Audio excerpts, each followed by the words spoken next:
Hello. Hello. देखिए, IPC चलेगी और आईपीसी में आपका ये चैप्टर नंबर 17 से शुरू करते हैं। पहले आपका पीरियड में और सेकंड पीरियड में आपका अध्याय 16 चलेगा। जहाँ तक अध्याय 17 की बात है, इधर से भी आपका ज़्यादा क्वेश्चन बनता है। इधर सेक्शन वाइज भी बनता है और समस्यात्मक क्वेश्चन भी बनता है। यानी कि सेक्शन वाइज और समस्यात्मक क्वेश्चन आपका दोनों को लेकर चलना है।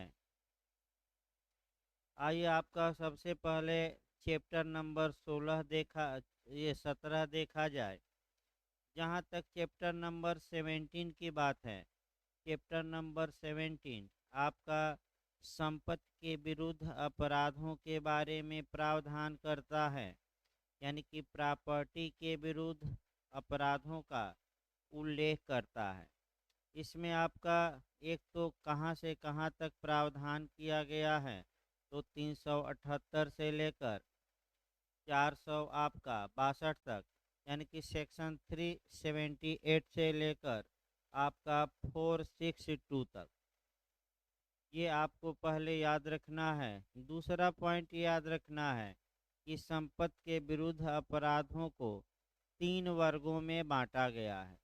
पहला क्लाज है जिसमें संपत्ति छीन ली जाती है, आपका कह सकते हैं वो दिया गया है 378 से लेकर 424 तक।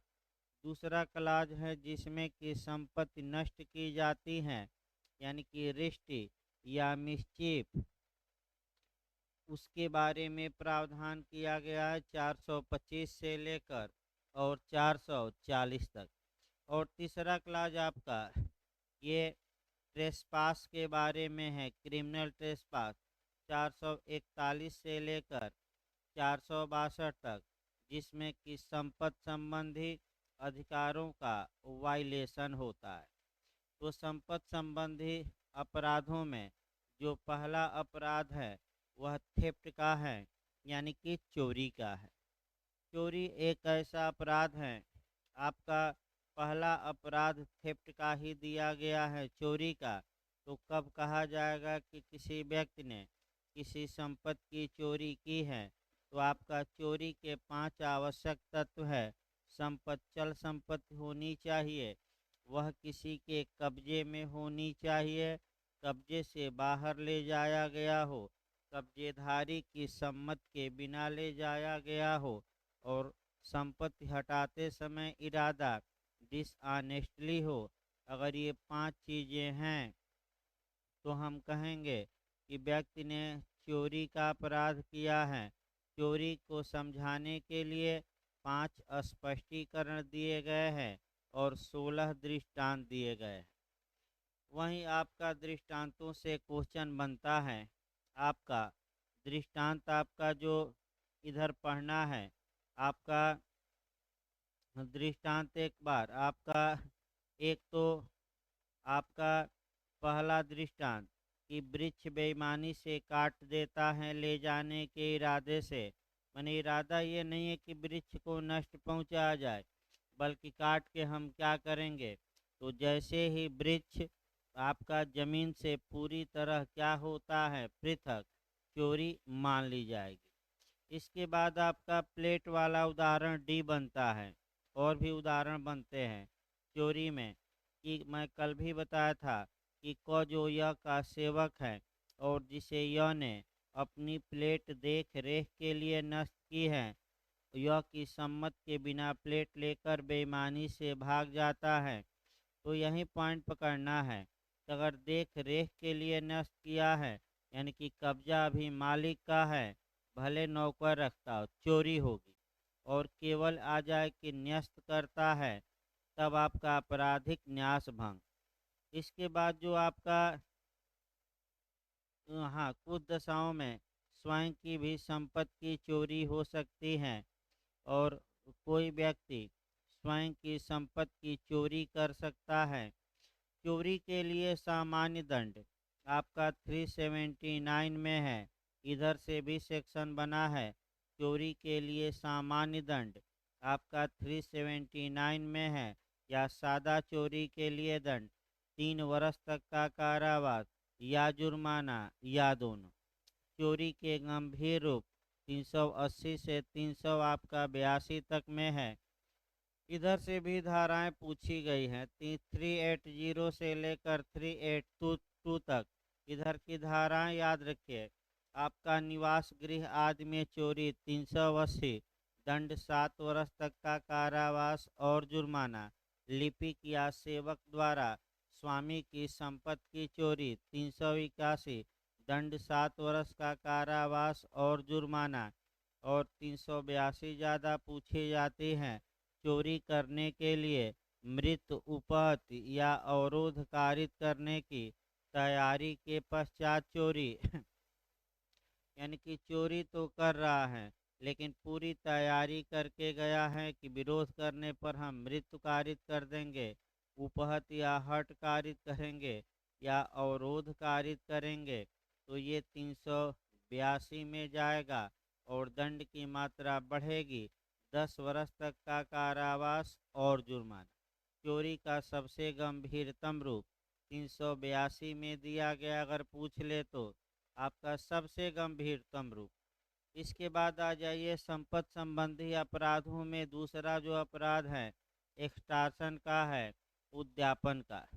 उद्यापन का मतलब ये हुआ कि जब कोई व्यक्ति किसी दूसरे व्यक्ति को छत के भय में डालता है और छत के भय में डाले गए व्यक्ति को या अन्य व्यक्ति से ये कहता है कि वह कोई संपत्ति या मूल्यवान प्रतिभूति परिदत्त करे या किसी कागज इत्यादि पर साइन कर दे या मुद्रा लगा दे जिसे कि मूल्यवान प्रतिभूति के रूप में कन्वर्ट किया जा सकता है, तो ऐसी कंडीशन में हम कहेंगे कि वह उद्यापन किया। यहाँ छत का भय, चाहे झूठा मुकदमा कायम करने की धमकी दी गई हो, सत्य मुकदमा कायम करने की धमकी दी गई हो, ये छत का भय माना जाएगा।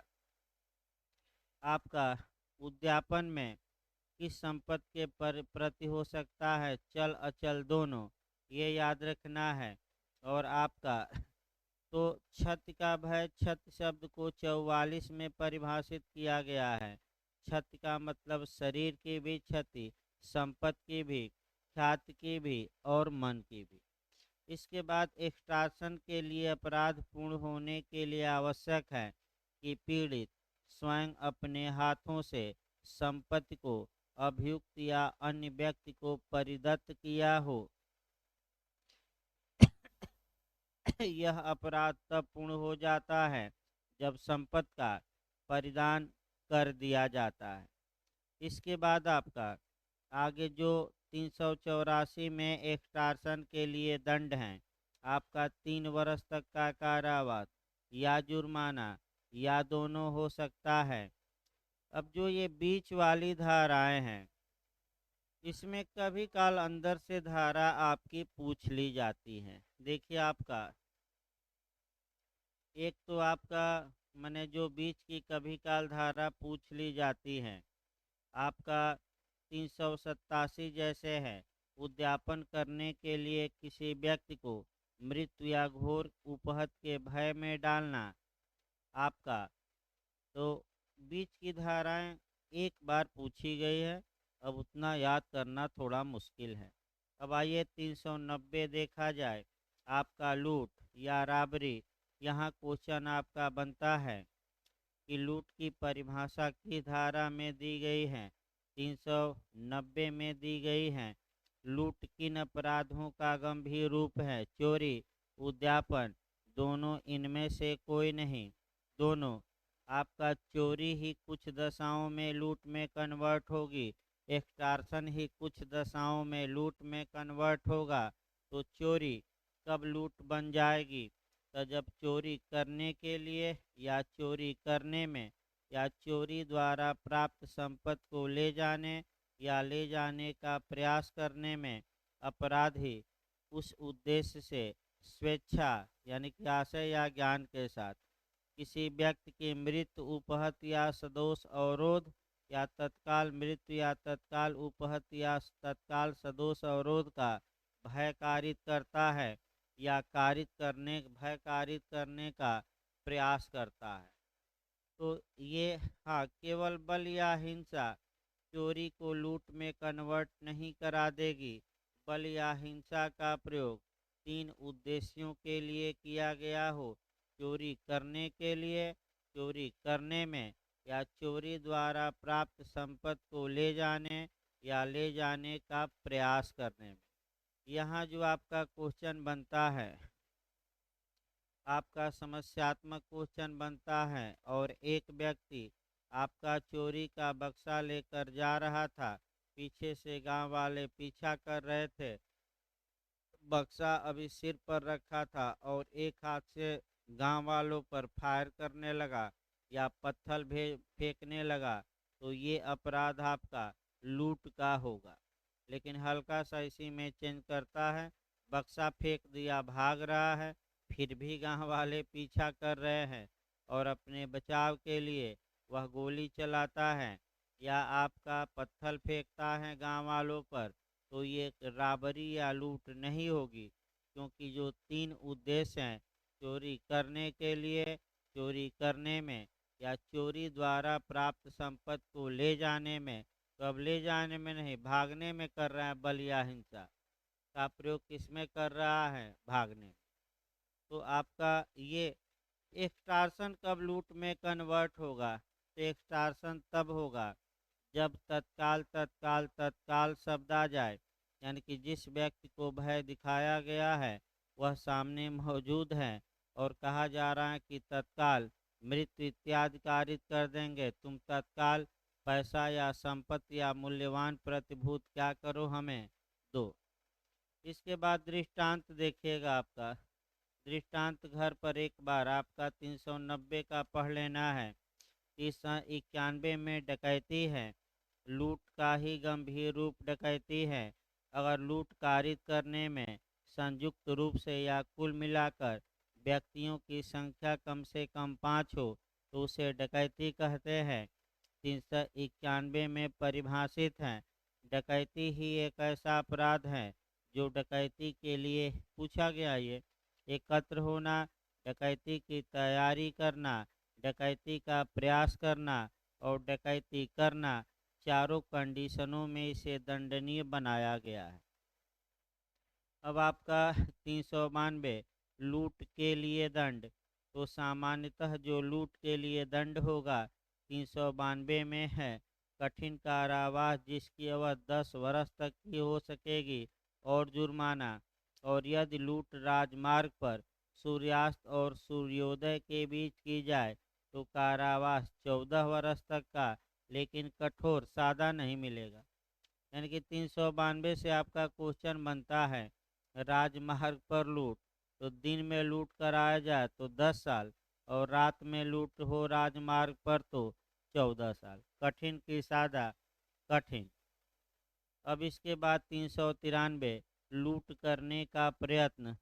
तो अटेम्प्ट टू रॉबरी के लिए दंड आपका कम होगा और लेकिन कठिन कारावास होगा 7 वर्ष तक और जुर्माना। ये भी पूछा गया है कि लूट का प्रयत्न कहाँ दंडनीय है? 393। इसके बाद आपका 395 पूछा गया है, डकैती के लिए दंड। तो जो कोई डकैती करेगा या डकैती का प्रयास करेगा, तो इसको लिख लीजिए बैरक पर, डकैती और डकैती का प्रयास करना, ये दोनों 395 में दंडनीय है। डकैती एवं डकैती का प्रयास,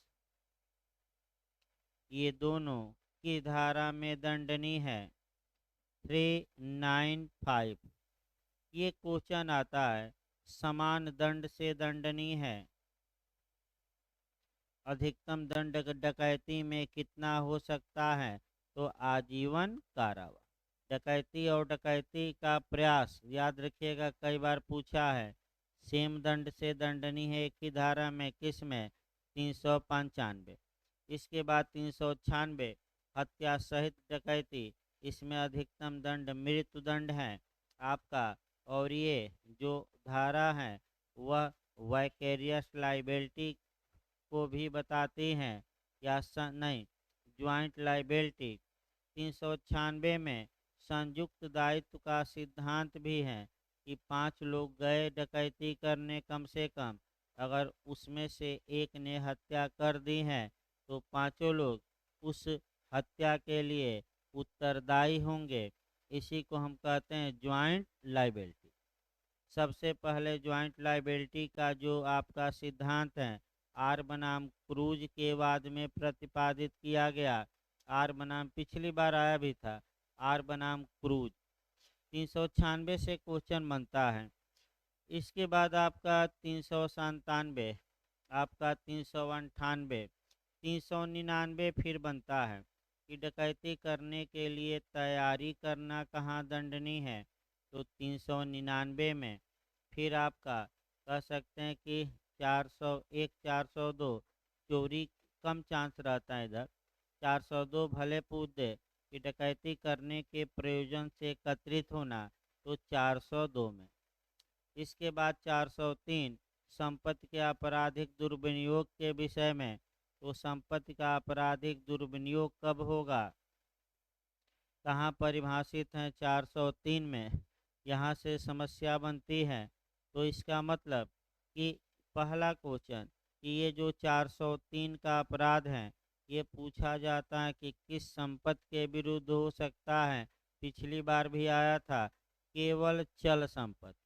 तो आपराधिक दुर्विनियोग का अपराध किस संपत्ति के प्रति केवल किया जा सकता है, चल संपत्ति के प्रति, की धारा में परिभाषित है 403। फिर इसमें बेईमानी का इरादा कब होता है, बाद में होता है कि संपत्ति हटाते समय, बाद में। बेईमानी का इरादा होता है केवल कुछ समय के लिए दुर्विनियोग करना, दुर्विनियोग माना जाएगा कि नहीं माना जाएगा। इसके बाद पड़ा हुआ माल आपका पूछा जाता है। यही आपका ज़्यादा पूछा गया है कि जो कोई पड़ा माल पाता है उसकी कर्तव्य है कि वह युक्त युक्त समय तक युक्त युक्त साधन लगाकर उस स्वामी को खोजे। अगर स्वामी नहीं, अगर पड़ा हुआ माल पाने वाला बिना स्वामी को खोजे ही उसका मिसयूज कर लेता है, दुर्विनियोग करता है, तो वह आपराधिक दुर्विनियोग के दंड के लिए दंडित होगा। ये दूसरा नियम। इसमें आपका क्वेश्चन जो बनता है वह आपका बनता है समस्या। दो समस्यात्मक तौर बनता है, लेकिन दो समस्याएं याद रखना है। ए भाई राजमार्ग, मान लीजिए ए रास्ते में जा रहा है, एक पर्स गिरा पड़ा दिखाई देता है, ए उठा लेता है। तो मात्र कोई संपत्ति उठा लेने से किसी ने कोई अपराध नहीं किया, लेकिन इसी में जोड़ दे अपने लिए उठा लेता है, तब तो भाई अपराध किया। और कौन सा अपराध किया, आपराधिक दुर्विनियोग। इसके बाद मरा हुआ व्यक्ति है, उसके पास कोई प्रॉपर्टी हटा रहे हैं, तो 404 ये भी सेक्शन पड़ा बना है कई बार, ये भी आपराधिक दुर्विनियोग होगा। यानी कि एक्सीडेंट हो गया, मोबाइल पड़ा है और लेकर आप क्या किए, व्यक्ति का फरार। इसके बाद आपका 405 आ जाइए। 405 में इधर से भी एक क्वेश्चन बनता है। 405 में क्रिमिनल ब्रीच ऑफ ट्रस्ट दिया गया है। तो जहां आपको लगे कि एक व्यक्ति दूसरे पर बिलीव किया है और दूसरा व्यक्ति विश्वासघात किया है, तो वहाँ क्रिमिनल ब्रीच ऑफ ट्रस्ट का अपराध होगा, आपराधिक न्यासभंग। एक लाइन में, चाहे वो भविष्य निधि हो, चाहे बीमा का पैसा हो, चाहे बैंक में आपने जमा किया हो, बस एक व्यक्ति ने दूसरे पर विश्वास करके चल या अचल संपत्ति और दूसरे ने क्या किया है, विश्वासघात। आपराधिक न्यासभंग का अपराध चल संपत्ति के भी प्रति हो सकता है और अचल के भी, दोनों के प्रति हो सकता है, ये पूछ सकता है। इसके बाद आपका इसमें दृष्टांत आपको देखना है। आपराधिक न्यासभंग के लिए सामान्य दंड 406 में है आपका 3 वर्ष का कारावास या जुर्माना या दोनों। अब 3 धाराएं और याद रखिएगा। वाहक आदि द्वारा आपराधिक न्यासभंग 407, लिपिक सेवक द्वारा आपराधिक न्यासभंग 408 और बैंकर इत्यादि लोक सेवक द्वारा 409। इसके बाद आ जाइए 410 से भी बनता है क्वेश्चन, स्टोलन प्रॉपर्टी कहाँ परिभाषित है। 410 में चुराई हुई संपत्ति। यहाँ एक क्वेश्चन ये बनता है कि कौन सी संपत्ति चुराई हुई संपत्ति नहीं मानी जाएगी। तो बेरक थोड़ा सतर्क रहिएगा। अगर चोरी द्वारा कब्जा है तब भी चुराई हुई, उद्यापन द्वारा है तब भी, लूट द्वारा है तब भी, आपराधिक दुर्विनियोग करके कब्जा पाए हैं तब भी, आपराधिक न्यास भंग करके पाए हैं तब भी। तो चीटिंग एक छूट गया है कि अगर छल करके आप संपत्ति पाए हैं तो वह संपत्ति चुराई हुई संपत्ति मानी जाएगी कि नहीं। नहीं।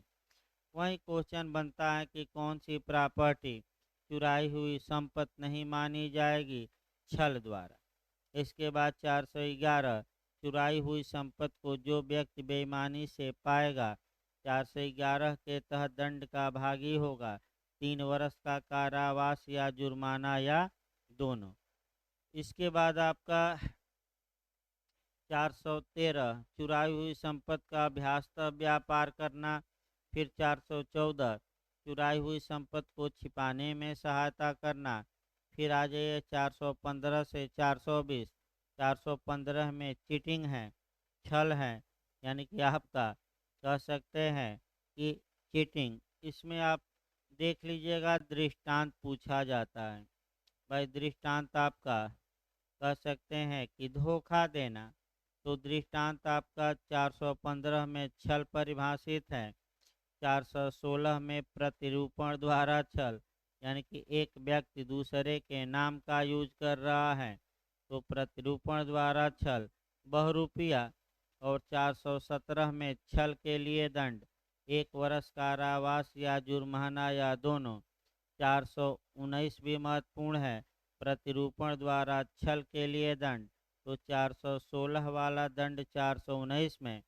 और छल 420 छल करना और संपत्ति परिदत्त करने के लिए बेईमानी से उत्प्रेरित करना 420 में। दंड की मात्रा ज़्यादा है, 7 वर्ष तक का कारावास। इधर की दृष्टांत 400 आप 15 का देख लीजिएगा। इसके बाद इधर छोड़ दीजिएगा। 425 पूछी जाती है रिष्टि। रिष्टि दोनों संपत्ति की हो सकती हैं, चल और अचल का मिसचिफ। इसके बाद आपका रिष्टि में संपत्ति को मूल्य कम कर दिया जाता है या आपका नुकसान पहुंचाया जाता है या उपयोगिता कम कर दी जाती है। जैसे कि आपका माने कागज पत्तर जला देना और बर्फ़ फेंक देना, घर में सब कापी किताब जल जाए। अंगूठी है तो नदी में फेंक दीजिए, अंगूठी तोड़ कर फेंक दीजिए। आप घर जला दीजिए, कागज जला दीजिए। आपका कह सकते हैं या हाँ घोड़ा वाला जरूर याद रखिएगा। आपका दृष्टांत जी अंडरलाइन करिए।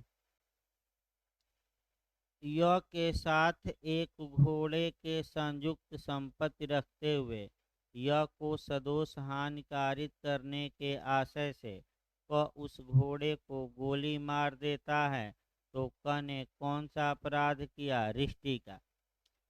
घोड़ा मर जाएगा तो हमारे पार्टनर को क्या होगा, नुकसान। तो घोड़ा को गोली मार देना, दो स्वामी है, एक ने गोली मार दिया कि दूसरे स्वामी को नुकसान हो जाए तो ये रिष्टि कराइएगा।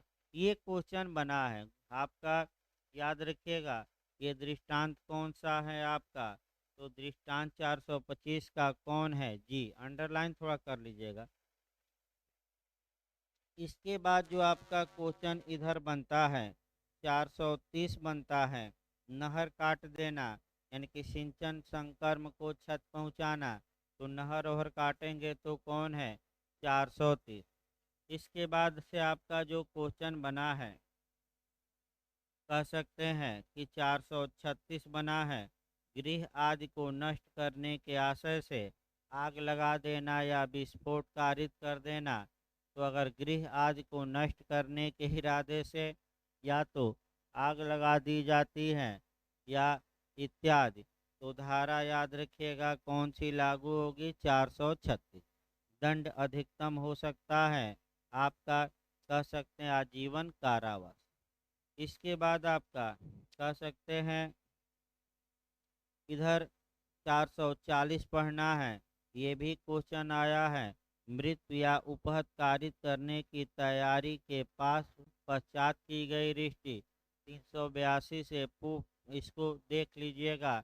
382 में था, चोरी करने गया है लेकिन मृत्यु उपहत इत्यादि की क्या करके तैयारी, तो रिश्ती करने गया है लेकिन किसकी तैयारी करके। 440 पूछा गया है, अंडरलाइन कर लीजिएगा सेक्शन आपका, क्योंकि सेक्शन भाई 40-50 तो 150 में 40 सेक्शन बेस ही रहते हैं। तो 440 पूछा गया है, तो 440 बोल्ट का झटका कल लगेगा। तो 440 याद रखिए, पूरी तैयारी करके गया है क्या करने, मिस्चिफ, कि मौका मिलेगा तो हम मृत्यु या क्या कर देंगे, उपहत। तो आपका अब आइए आपका इधर आपराधिक अत्याचार के विषय में, क्रिमिनल ट्रेसपास के विषय में। देखिए 441 से लेकर 462 तक की जो धाराएं हैं, ये धाराएं आपका फिर याद रखिए, ये व्यक्ति न तो संपत्ति को नुकसान पहुंचाती है, न संपत्ति व्यक्ति की छीनती है, लेकिन जो सांपत्तिक अधिकार है उसका वायलेशन होता है। जो संपत्ति संबंधी व्यक्ति का अधिकार है क्या है, उसका वायलेशन होता है। अतिचार अपराध नहीं है, अपकृत है, लेकिन आपराधिक अतिचार अपराध हैं और अपकृत भी हैं। आपराधिक अतिचार का मतलब किसी की भूमि में या संपत्ति में जो किसी के कब्जे में है, आपका बिना उसकी अनुमति के आप प्रवेश करते हैं। 2 पॉइंट पूछा गया है यहाँ।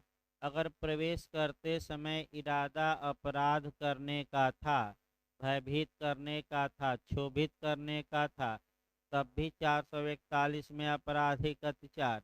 और अगर प्रवेश करते समय इरादा सही था, प्रवेश करने के बाद इरादा क्या हो गया, बदल गया, तब भी क्या कहलाएगा, आपराधिक अत्याचार। यही क्वेश्चन बना है कि प्रवेश करते समय इरादा अपराध करने का नहीं था, भयभीत करने का, जब अंदर घर में प्रवेश कर गया तब उसका इरादा क्या हुआ, बदल गया। एक क्वेश्चन और बनता है आपका गृह अत्याचार पर। ए बी के घर में बिना बी की अनुमति के आपका चोरी करने के लिए प्रवेश करता है, बक्सा खोलता है, बक्सा खाली मिलता है, फिर 100 रुपया की नोट रखकर देखता कि सड़ा कपड़ा है, चल देता है। इन्हें कौन सा अपराध किया, एक तो आपका कह सकते हैं मैंने अगर तोड़ फोड़ कर नहीं घुसा है तो गृह अत्याचार, और दूसरा आपका कुछ मिला चोरी का प्रयास, दोनों मारिएगा। अगर गृह अत्याचार और चोरी का प्रयास दे तो दोनों मारिए, लेकिन यहाँ भी सतर्क रहना, अगर तोड़ फोड़ कर घुसा हो तो गृह भेदन और आपका चोरी का प्रयास। उसी में कुछ लेकर घड़ी ओढ़ी चला जाए तो चोरी, अब मालिक जग गए पिस्टल सटा दिया तो लूट, और 5 लोग हो गए तो डकैती। ये क्वेश्चन बना है, थोड़ा सतर्क रहना है आपका। ठीक है, अगर ऑप्शन दे गृह अत्याचार, घर में घुसा है तो गृह अत्याचार मारिए। और आपका लेकिन गृह अत्याचार ऑप्शन कौन सा अपराध किया, चोरी, लूट, लूट का प्रयास, चोरी का प्रयास, यही सब दिया है तो चोरी का प्रयास। लेकिन अगर उसमें आपका गृह मने दे अत्याचार तो गृह अत्याचार भी क्या होगा, सही। ये याद रखिए। आगे देखिए आपका भाई, इसके बाद आपका देखा जाए आपका सेक्शन आपराधिक अत्याचार कहाँ परिभाषित है, 441 में मैं बता ही दिया हूँ। 442 में गृह अत्याचार, यानी कि गृह अत्याचार कब होगा, जब निर्माण में घुस रहे हैं, तंबू में, जलयान में, जो मानव आवास या संपत्ति के लिए रखा गया है, या उपासना स्थल में प्रवेश कर रहे हैं अपराध करने के लिए या भयभीत लोगों को करने के लिए, तो जो वो आपराधिक अत्याचार था यहाँ प्रवेश करेंगे तो क्या हो जाएगा? आपका हाउस ट्रेसपास यानी कि गृह अत्याचार। इसके बाद प्रच्छन्न गृह अत्याचार 443, प्रच्छन्न मने छुप कर। इसके बाद रात्रो प्रच्छन्न गृह अत्याचार 444, ज़्यादा क्वेश्चन बना है 445, गृह भेदन हाउस ब्रेकिंग। पहले तो पूछा जाता है कि गृह भेदन कहाँ परिभाषित है। 445, गृह भेदन कितने प्रकार से किया जा सकता है? 6, 3 में तोड़कर और 3 में बिना तोड़े। आपका ये भी याद रखिएगा। हाँ, ये इसके दृष्टांत थोड़ा घर पर पढ़ लीजिएगा। जो दृष्टांत हैं आपका एक बार घर पर पढ़ लीजिएगा। गृह भेदन यानी कि हाउस में प्रवेश करना 6 तरीके से। इसके बाद रात्रो गृह भेदन 446, दिन में नहीं रात में प्रवेश कर गया 6 तरीकों से, तो क्या हो गया? रात्रो गृह भेदन 446। इसके बाद दंड पूछा जाता है। अब इधर भाई देखिए, जो दंड पूछा गया है ये थोड़ा याद करना मुश्किल रहता है। आपका 447 में आपराधिक अत्याचार के लिए सजा है, 448 में गृह अत्याचार के लिए। इसके बाद से आपका जो पढ़ेंगे इधर आपका 452 अंडरलाइन करिए, भले कुछ ना पढ़िए 452 जरूर पढ़िएगा। उपहत्य हमला या सदोष अवरोध की तैयारी के पश्चात गृह अत्याचार, इसको कोरिलेट कर लीजिएगा तो 382 440 यहाँ से कोरिलेट करिए। ये क्वेश्चन बना है 452 से क्वेश्चन बना है। 3 एक साथ पढ़िए। 382 आपका मृत्यु उपहत या सदोष अवरोध की तैयारी के पश्चात चोरी, तो 382 मारना है। मृत्यु इत्यादि की तैयारी के पश्चात रिष्टि पूछे, ये भी आ चुका है 440। और मृत्यु इत्यादि की तैयारी के साथ यानी कि उपहत्य हमला इत्यादि की तैयारी के साथ अगर गृह अत्याचार आए हाउस ट्रेसपास तो 452। 3 धाराएं याद रखिएगा, पूछा गया ये कई बार। आपका 382, 440 और 452 ये आ चुका है, तो अंडरलाइन करिएगा, रिपीट कर दे तो। इसके बाद आपका जो इधर कह सकते हैं कि रात्रो प्रच्छन्न गृह अत्याचार और रात्रो गृह भेदन के लिए दंड 456 पूछा जाता है।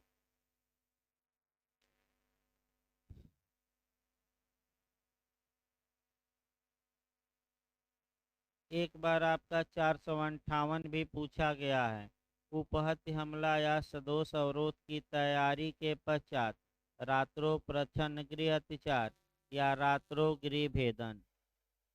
फिर आपका 4 धाराएं अब एक साथ मिल गई, 382, 440, 452 और 458। 452 में आपका था गृह अत्याचार और 458 में है रात्रो प्रच्छन्न गृह अत्याचार या रात्रो गृह भेदन। दोनों में उपहत्य हमला इत्यादि तैयारी के पश्चात ये कार्य कर रहे हैं। इसके बाद आइए आपका ये संयुक्त दायित्व की धारा 460 में है, इसलिए ये पूछी जाती है। लिखिए 460 ज्वाइंट लाइबिलिटी की धारा है संयुक्त दायित्व की, इसलिए पूछा जाता है। मैंने 5 लोग गए, एक सेंध मार रहा है, 4 खड़े हैं, तो क्या पंजीरी मट रही थी? कि खड़े थे तो तुम भी बराबर के क्या हो गए, सेंध मारने के चक्कर में यानी कि वेतन के चक्कर में। इसके बाद 463 आ जाए अध्याय 18। 463 से पूछा जाता है कूट रचना। तो पहले तो बनता है कि कूट रचना कहाँ परिभाषित है, तो 463 में। इसमें कब संशोधन किया गया है, तो संशोधन हुआ है आपका सन 2000 में ITA। कैसा भी क्वेश्चन बनता है। इसके बाद 464 मिथ्या देश दस्तावेज रखना, ये भी संशोधित है।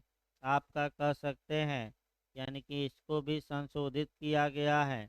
इसके बाद आपका मैंने कह सकते हैं जो 463 ज़्यादा पूछा है। इधर थोड़ा जो पूछा गया है वह ये पूछा गया है कि कौन सी धारा संशोधित है और कौन सी 2000 में नहीं है।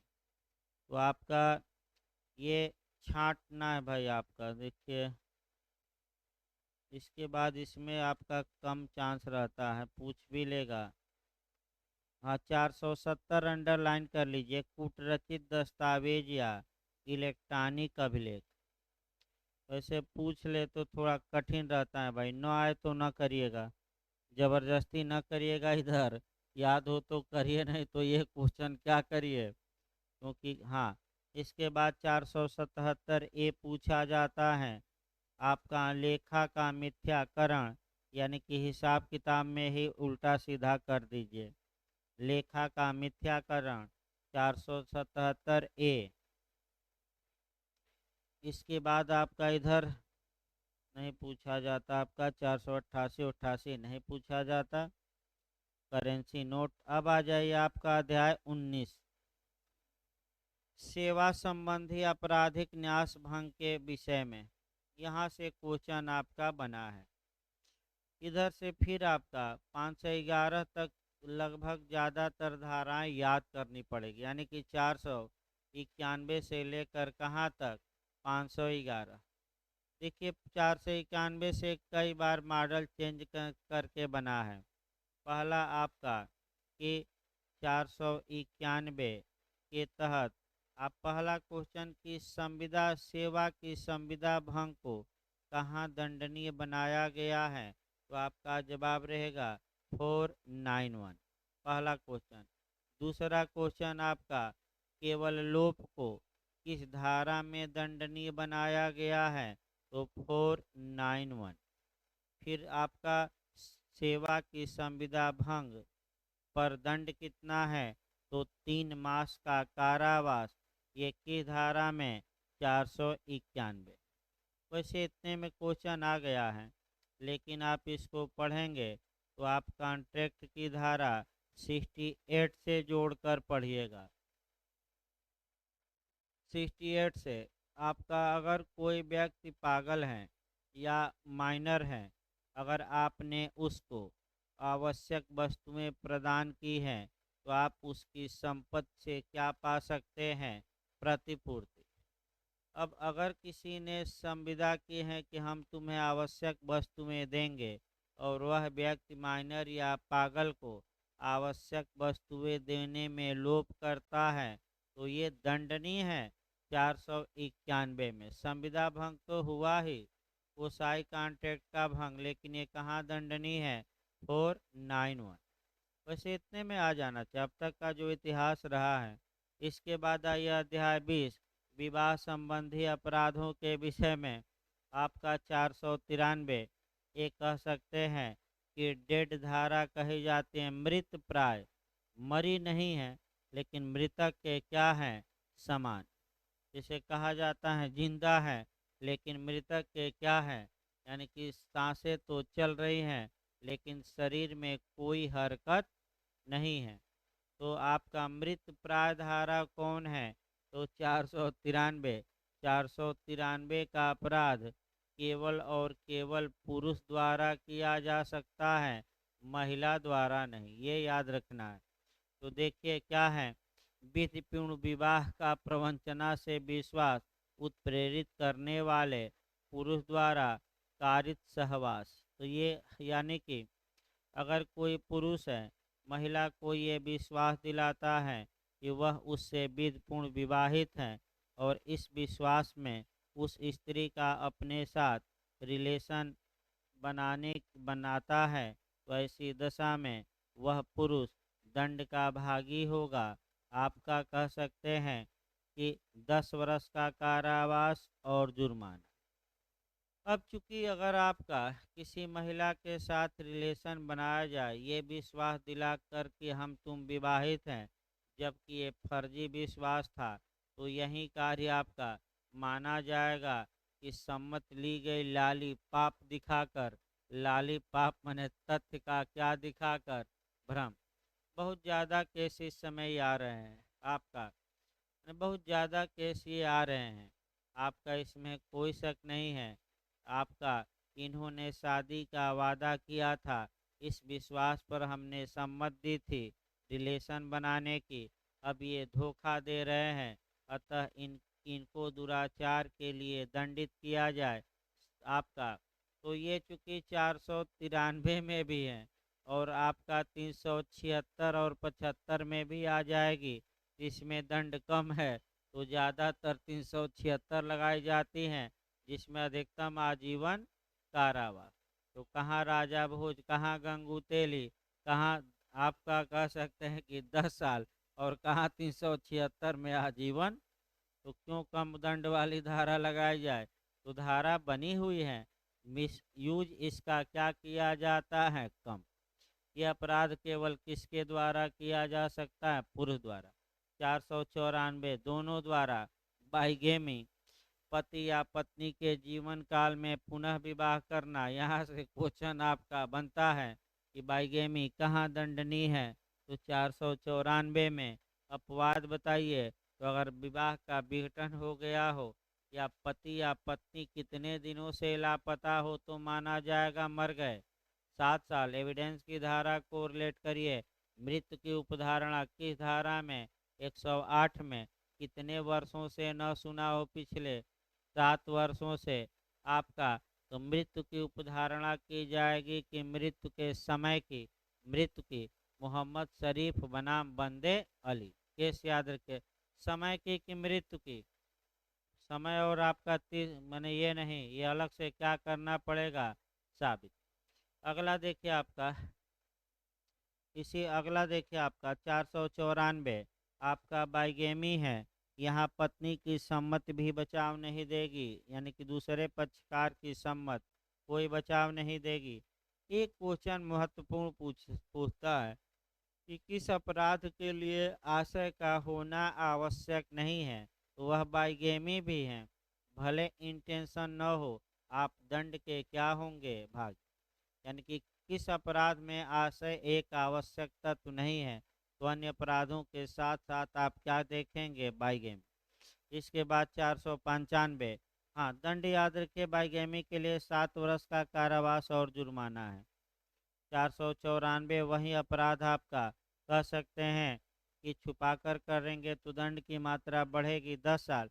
496 वित्तपूर्ण विवाह के बिना कपटपूर्ण विवाह कर्म पूरा कर लेना, यानी कि इसका मतलब चाँद तारों को साक्षी मानकर क्या कर लेना?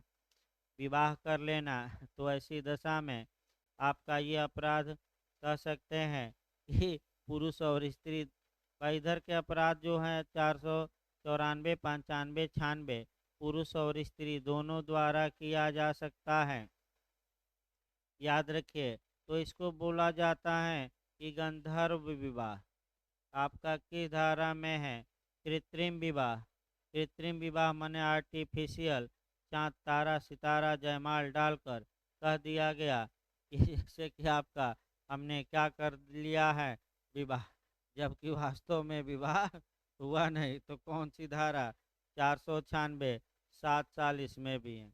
497 अब असंवैधानिक है, ये एडल्ट्री का अपराध था, जार कर्म का। आप कह सकते हैं कि जार कर्म का अपराध था। केस याद रखिए, जोसेफ साइन बनाम भारत संघ। तो इसको केस याद रखना है। पहले जितने भी केस आए आपका, उसमें केवल एक आधार सुप्रीम कोर्ट लेता था कि स्त्री दंडनीय नहीं है, केवल जार दंडनीय है। तो स्पेशल ये प्रावधान है अनुच्छेद 15 के खंड 3 में, राज्य को पावर है कि वह बालकों और स्त्रियों के लिए विशेष प्रावधान कर सके। लेकिन जोसेफ साइन के केस में सुप्रीम कोर्ट ने विचार बदला और 497 को क्या घोषित कर दिया? असंवैधानिक। इसके बाद 498 पिछली बार पूछी गई थी। हेडिंग, किसी विवाहिता स्त्री को आपराधिक आशय से फुसला कर ले जाना या निरुद्ध रखना की धारा में दंडनीय है। इतना ही पूछा गया था पिछली बार। जे में तो 498 दंड कितना हो सकता है, 2 साल या जुर्माना या दोनों। बहुत कम दंड है आपका।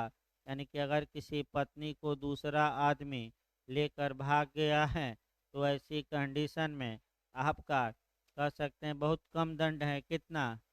2 ही साल।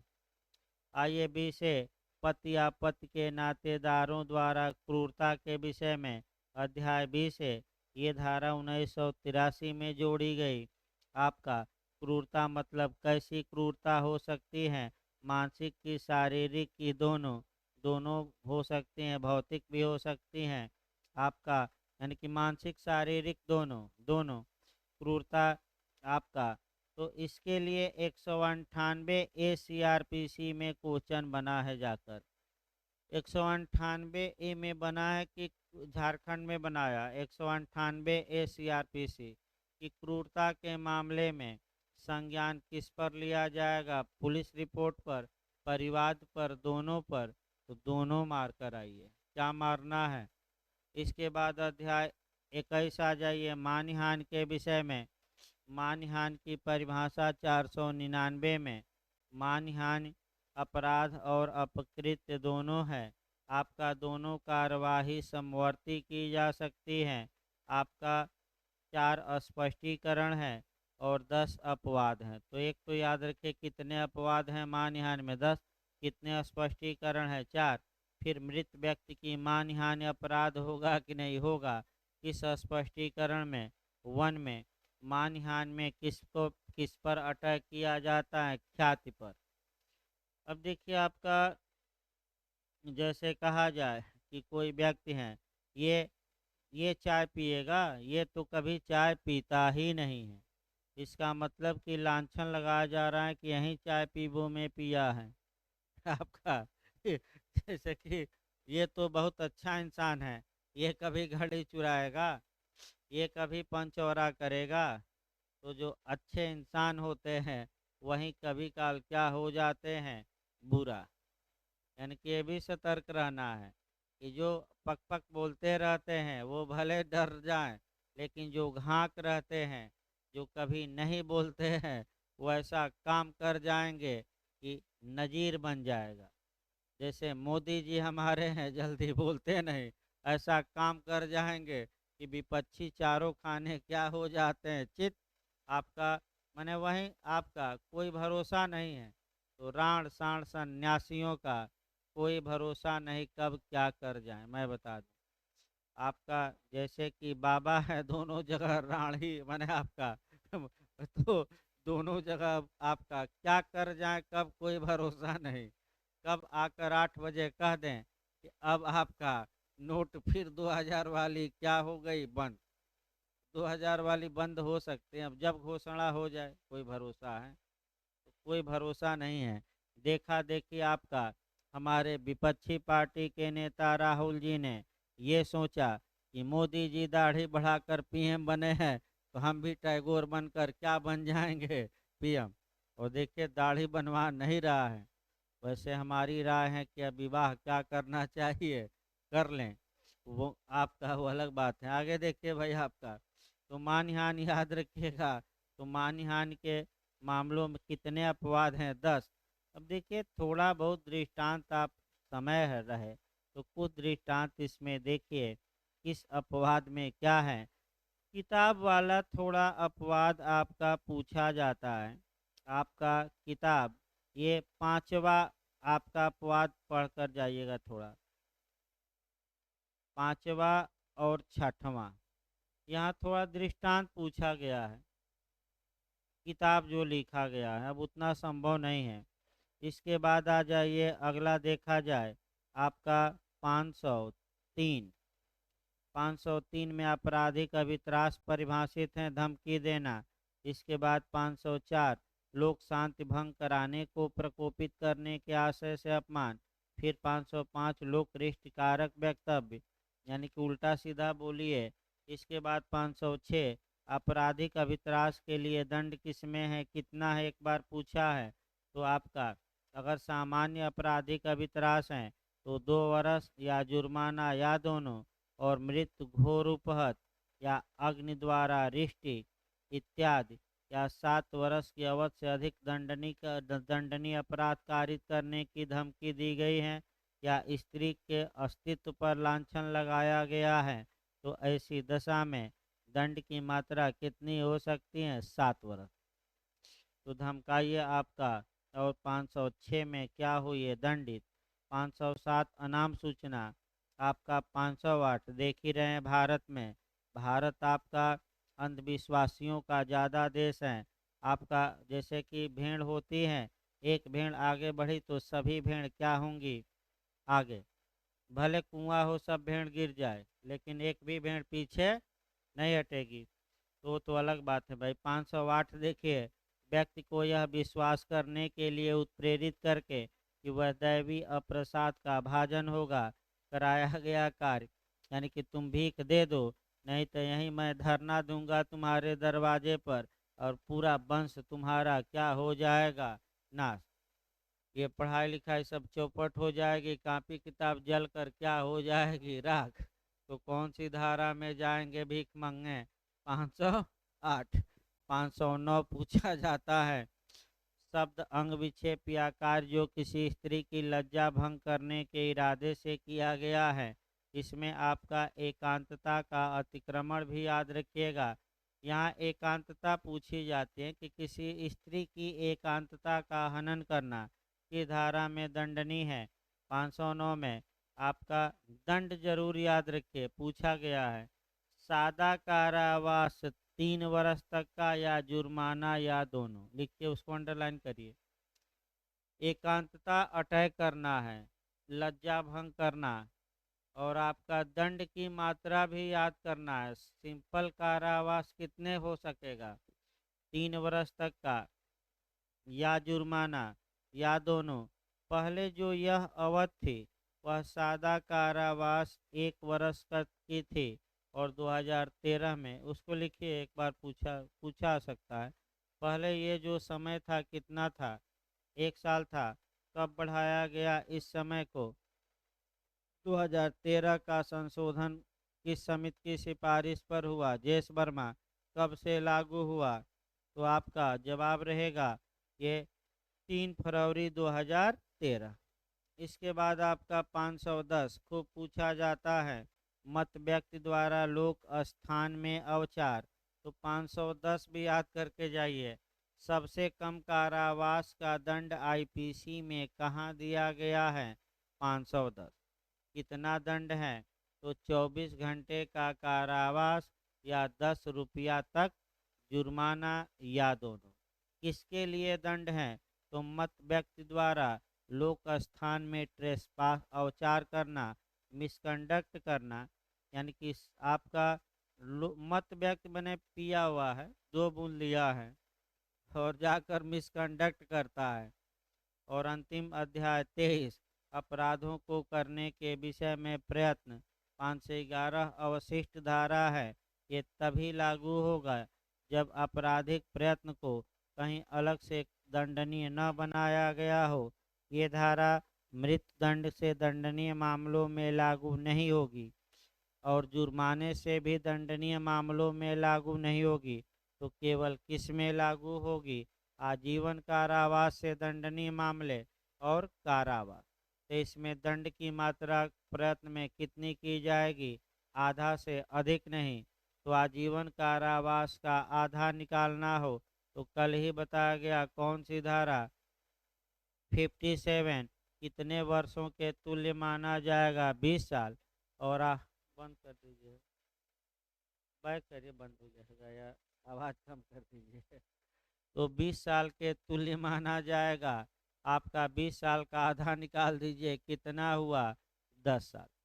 अब इसमें कब प्रयत्न माना जाएगा, कब नहीं, सिद्धांत हैं।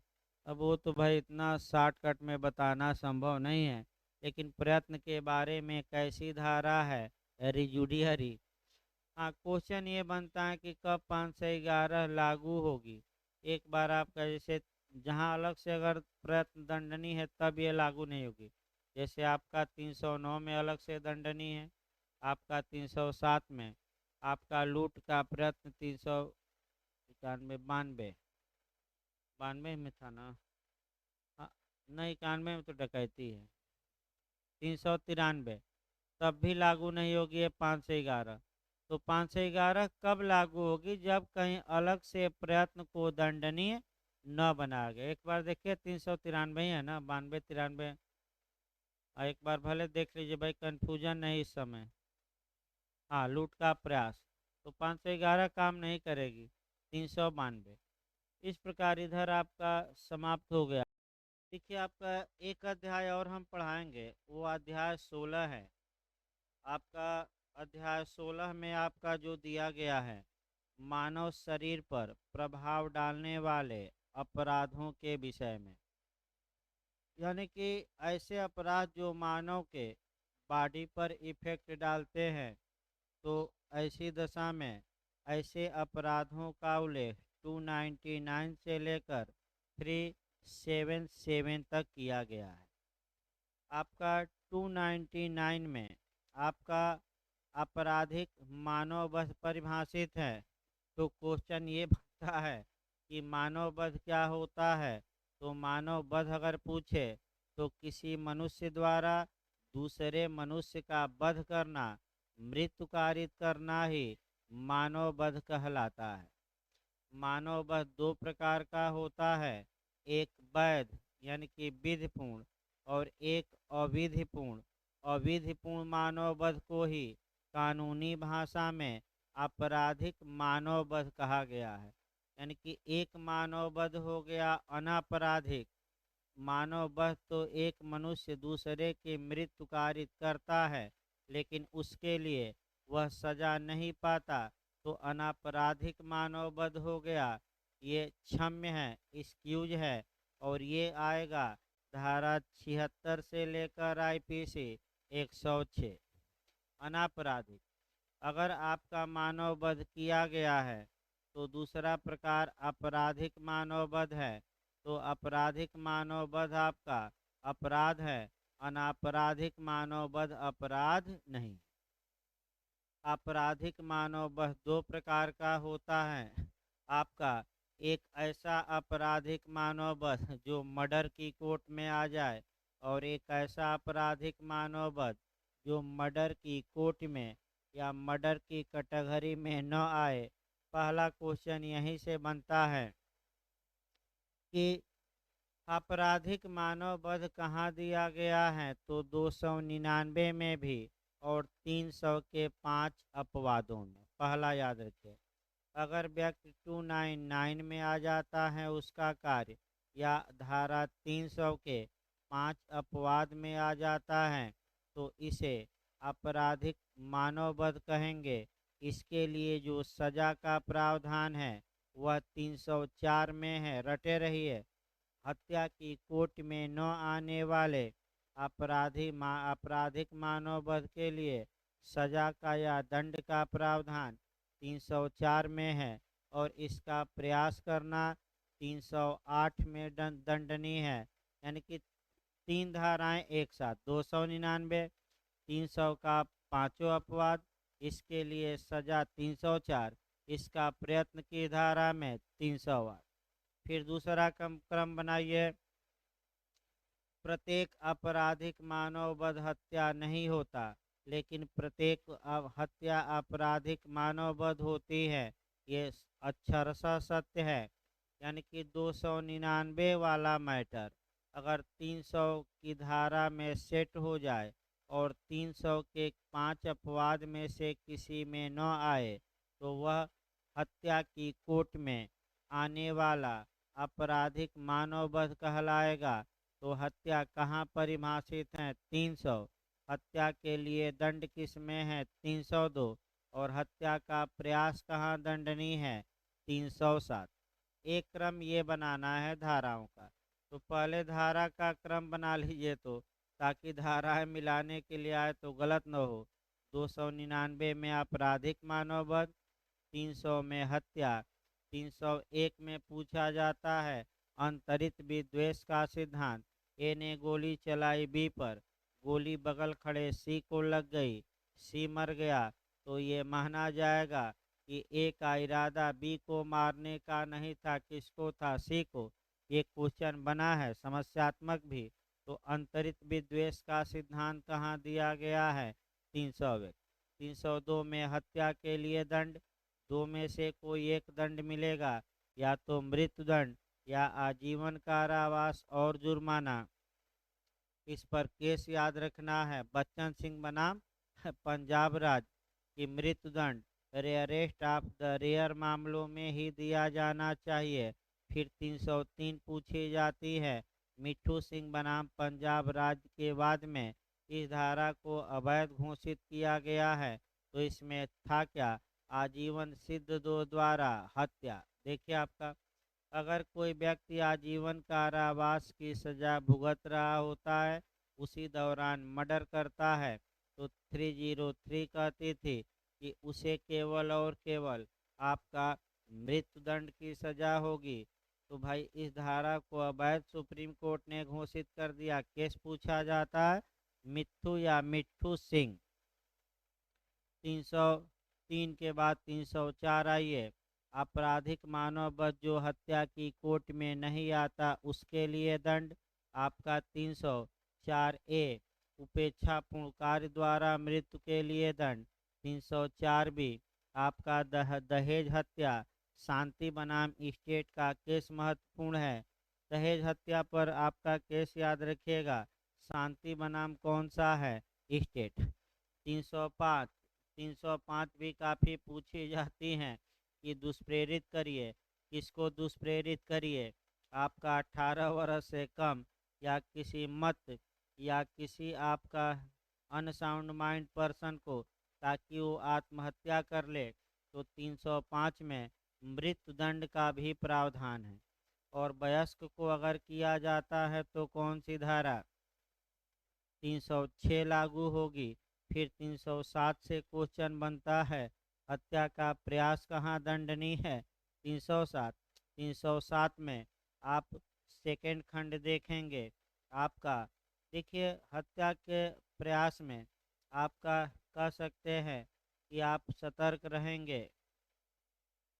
सतर्क आपको ये रहना है कि अगर इंटेंशन था और मारा व्यक्ति लेकिन दूसरा व्यक्ति मरा नहीं, तब आजीवन कारावास। और ज्ञान था तो मरा नहीं व्यक्ति, तो दंड की मात्रा कम होगी, 10 वर्ष। तो ज्ञान और आशय के मामले में दंड में अंतर किया गया है। अगर ए ने बी पर गोली चलाई इस इरादे से कि बी मर जाए, बी मरा नहीं, तो 307 के तहत ए को अधिकतम आजीवन कारावास का दंड मिल सकता है। लेकिन ए का इरादा नहीं था, केवल नॉलेज था कि बी मर जाएगा, इरादा मारने का नहीं था, तो ए को दंड कम मिलेगा, बी नहीं मरा है तो। और वह दंड आपका 10 साल अधिकतम हो सकता है। ज्ञान में 10 साल और आशय में याद करना है कितना? आजीवन।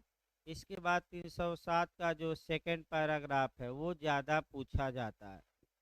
आजीवन सिद्ध द्वारा प्रयत्न, अगर कोई व्यक्ति आजीवन कारावास की सजा भुगत रहा है, उसी दौरान वह अटेम्प्ट टू मर्डर करता है, तो अधिकतम सजा उसे मृत्युदंड दी जाएगी कि दी जा सकेगी?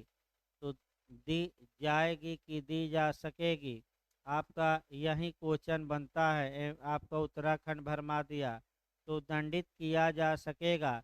सकेगा मतलब न्यायालय मृत्युदंड भी दे सकता है और अन्य दंड भी दे सकता है।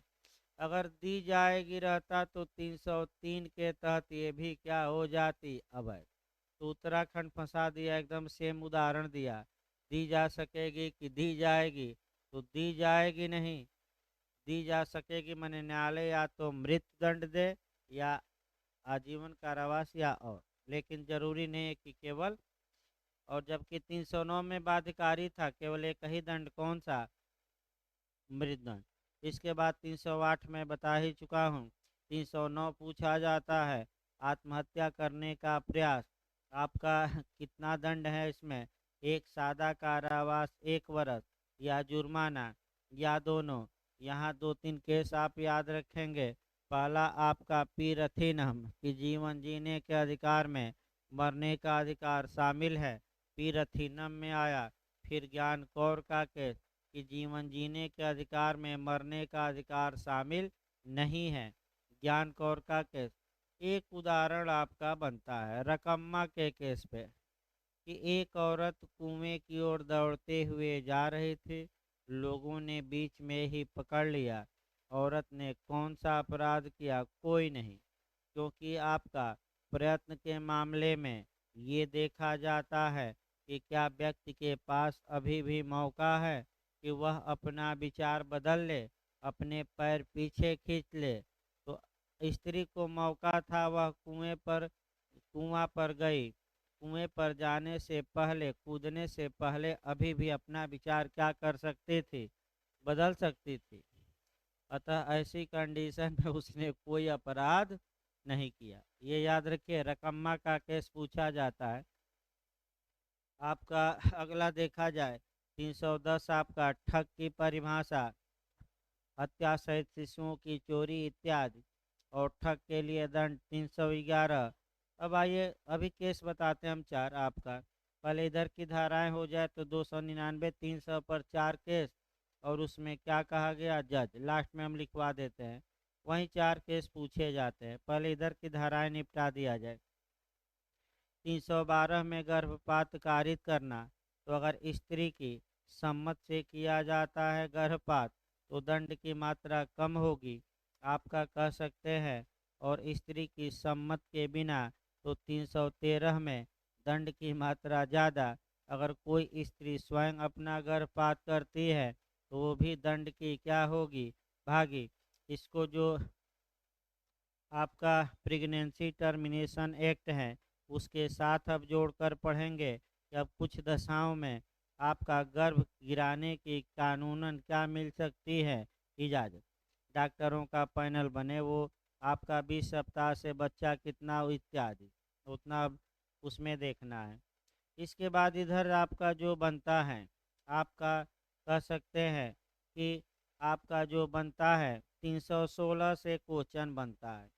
ऐसे एक लाइन याद रखिएगा, अगर कहीं भी दे कि बच्चे के मृत्यु गर्भ के अंदर की जा रही है तो हमेशा उसे गर्भपात मानिएगा, आपराधिक मानववध नहीं। एक केवल आपका आपराधिक मानववध एक कंडीशन में माना जाएगा, 299 का एक्सप्लेशन नंबर 3 में, अगर बच्चे का शरीर माँ के गर्भ से बाहर आ गया है, भले सांस न लिया हो उसने, और ऐसा कुछ किया जाता है जिससे कि उसकी मृत्यु हो जाती है, तब ये आपराधिक मानववध 299 में माना जाएगा। लेकिन गर्भ में अगर बच्चा मर गया है तो गर्भपात या भ्रूण हत्या भले कर सकते हैं, लेकिन आपराधिक मानववध नहीं। अब 316 का दृष्टांत आपका पूछा जाता है। देखिए, ऐसे कार्य द्वारा जो आपराधिक मानववध की कोर्ट में आता है, किसी सजीव अजात शिशु की मृत्यु कारित करना, यानी कि इसका मतलब कि स्त्री पर आपने चोट पहुंचाई, स्त्री अगर मर जाती तो आपराधिक मानववध का अपराध होता, और स्त्री बच गई लेकिन उसका जो गर्भ में बच्चा था वहीं मर गया, तो ऐसी दशा में कौन सा अपराध हुआ, तो आपराधिक मानववध न मार दीजिएगा, क्योंकि गर्भ में बच्चा मरा है तो सदैव गर्भपात। लेकिन दंड की मात्रा थोड़ा बढ़ेगी, और आपका दंड की मात्रा कितनी हो सकेगी, आपका 10 वर्ष तक का कारावास और जुर्माना। ये थोड़ा सतर्क रहे, 316 के दृष्टांत से हमने बताया आपका। मैं फिर बता दूं, 316 का दृष्टांत ही हमने बताया। इसके बाद आपका 317 आपका 12 साल से कम आयु का शिशु है, माता पिता है, छोड़ दीजिए लावारिस, तो आप दंड के भागी होंगे, और 7 वर्ष तक का कारावास या जुर्माना। और अगर ऐसे शिशु मर गया है तो आप हत्या आपराधिक मानववध के लिए क्या हो सकते हैं, दोषी। इसके बाद 319 आती है उपहत की परिभाषा। तो उपहत का मतलब क्या हुआ। उपहत चोट को दो वर्गों में बांटा गया है, एक साधारण चोट, एक गंभीर चोट। अब इधर की धाराएं खूब याद करनी है और कोई उपाय नहीं है। उपहत की परिभाषा की धारा में 319 में उपहत का मतलब क्या हुआ, किसी व्यक्ति को शारीरिक पीड़ा पहुंचाना, रोग कारित करना, अंग शिथिल करना। तो शारीरिक पीड़ा, रोग, कोरोना करा दीजिए तब भी रोग हो गया, तब भी ये उपहत मानी जाएगी कि नहीं मानी जाएगी। और अंग शिथिल मार दीजिए कि पुरवाई जब जब बहे क्या हो, बबुआ को दर्द हो, तब अंग शिथिल आपने कि कामे नहीं कर रहा अंग। इसके बाद घोर उपहत। अब घोर उपहत आपका पूछा जाता है कि कितने प्रकार की उपहत को घोर उपहत बनाया गया है। 8 प्रकार की उपहत को। फिर पूछा जाता है कि कितने दिन ऐसी मार मारिए कि रोग फैला दीजिए कि कितने दिन भी सामान्य काम काज न कर पाए, 20 दिन। 20 दिन पूछा गया था, कितने दिन, 20 दिन, 15 दिन, 10 दिन, 20 दिन। तो आपका ये फ्रांस से लिया गया है 20 दिन का। इसके बाद अब धाराएं इधर याद रखना, 321 में स्वेच्छा उपहत कारित करना, 322 में स्वेच्छा घोर उपहत कारित करना, 323 में स्वेच्छा उपहत कारित करने के लिए दंड, 324 में खतरनाक आयुध से स्वेच्छा उपहत कारित करने के लिए दंड, 325 स्वेच्छा घोर उपहत के लिए दंड। ये पूछ सकता है 7 वर्ष और जुर्माना। 325 थोड़ा अंडरलाइन करिएगा। और 326 भी खतरनाक आयुध से करते हैं तब अधिकतम आजीवन कारावास की सजा हो सकती है। इसके बाद आपका 326 है अम्ल आदि का प्रयोग करके स्वेच्छा घोर उपहत कारित करना और स्वेच्छा आपका अम्ल फेंकना या फेंकने का प्रयत्न करना। तो आपका 326 में आपका कह सकते हैं अम्ल आदि करके स्वेच्छा घोर उपहत परिभाषित और दंडनीय है। और आपका 326 बी में प्रयत्न करना, ये दोनों याद रखिएगा, पूछा जाता है। आपका दंड की मात्रा बढ़ा दी गई है 326 ए में। जो अधिकतम दंड हो सकता है वह 10 वर्ष से कम नहीं होगा, अधिकतम आजीवन कारावास। और जुर्माना पीड़ित को दिलवाया जाएगा आपका कह सकते हैं उसके चिकित्सकीय खर्चे के लिए। थोड़ा दंड की मात्रा यहाँ याद रखिए, 2000 आपका 13 में जोड़ा गया है ये धारा, कम से कम 10 साल, अधिकतम कितना, आजीवन। ये धारा जो ये छपाक फिल्म बनी थी, जो महिला ने लड़ाई लड़ी सुप्रीम कोर्ट तक, उसी के बाद ये सब धाराएं जोड़ी गई। क्योंकि अभियुक्त 7 साल का ही दंड अधिकतम पाते थे एसिड अटैक में, तो अब आपका एसिड अटैक में बहुत ज़्यादा दंड हो गया, कम से कम 10 साल और अधिकतम कितना, आजीवन। आपका देखिए 326 है आपका फेंकने का प्रयत्न या फेंकना, इसमें थोड़ा दंड कम होगा। आपका दंड कम से कम 5 साल और अधिकतम 7 साल। कम से कम कितना, 5, अधिकतम 7। इसके बाद आपका जो पूछा जाता है इधर की धारा है 330 पूछी जाती हैं, संस्कृति उद्यापित करने या विवश करके संपत्ति का प्रत्यावर्तन कराने के लिए स्वेच्छा उपहत कारित करना। ये भी कई बार जेमे और एपीओ में आ चुकी हैं कई राज्यों में। तो 330 आपका 4 दृष्टांत याद रखिए, यानी कि आपका संस्कृति कराने के लिए मारपीट करना सामान्य। तो ये एक पुलिस अफसर है, एक अभियुक्त को इसलिए यातना देता है, मैंने डंडे से मारता है कि अभियुक्त अपना अपराध स्वीकार कर ले, कन्फेशन कर ले। तो अगर पुलिस ने उपहत की है तो वह पुलिस वाला किस धारा के तहत दंडित होगा, 330। और मारकर हाथ पैर ही तोड़ दिया दांत तो वह पुलिस वाला, अगली धारा बढ़ जाइएगा, घोर उपहत किया तो 331। कई बार ये क्वेश्चन रिपीट किया है, फिर आइए 330 में कन्फेशन या संपत्ति रिकवर कराने के लिए उपहत, और 331 में क्या करना है, घोर उपहत। ये पूछा जाता है आपका। इसके बाद आ जाइए, जो इधर पढ़ना पड़ता है आपका, प्रकोपन पर स्वेच्छा उपहत 334, प्रकोपन पर स्वेच्छा घोर उपहत 305। एक बार क्वेश्चन बना है कि अगर प्रकोपन पर स्वेच्छा आपका उपहत की जाती है तो थोड़ा दंड की मात्रा कम होगी 334, और स्वेच्छा घोर उपहत की जाती है तो 335। इसके बाद से आपका जो पूछा जाता है आपका, कह सकते हैं इधर 337 भी कम पूछी जाती है, संकटापन्न हो जाए। इसके बाद आइए 339 340 से क्वेश्चन बनता है, सदोष अवरोध और सदोष परिरोध। तो पहला क्वेश्चन याद रखना है कि सदोष अवरोध कहाँ परिभाषित है, 339 में। सदोष परिरोध कहाँ है, 340। किसमें स्वतंत्रता पर आंशिक रोक लगती है, अवरोध में। किसमें पूर्ण रोक लगती है, परिरोध में। आपका यानी कि दो, जिस दिशा में जाने का अधिकार व्यक्ति को है उस दिशा में जाने से रोक दिया जाए तो अवरोध, और सभी दिशाओं में जाने से रोक दिया जाए तो परिरोध। 339 अवरोध और आपका परिरोध 340। 300 आपका 40 से ही क्वेश्चन बने हैं। देखिए यहाँ आपका सीढ़ी वाला क्वेश्चन बनता है। ए सीढ़ी लगाकर छत पर चढ़ा और बी आया सीढ़ी लेकर, क्या हो गया, गायब। तो ये सदोष परिरोध हो गया।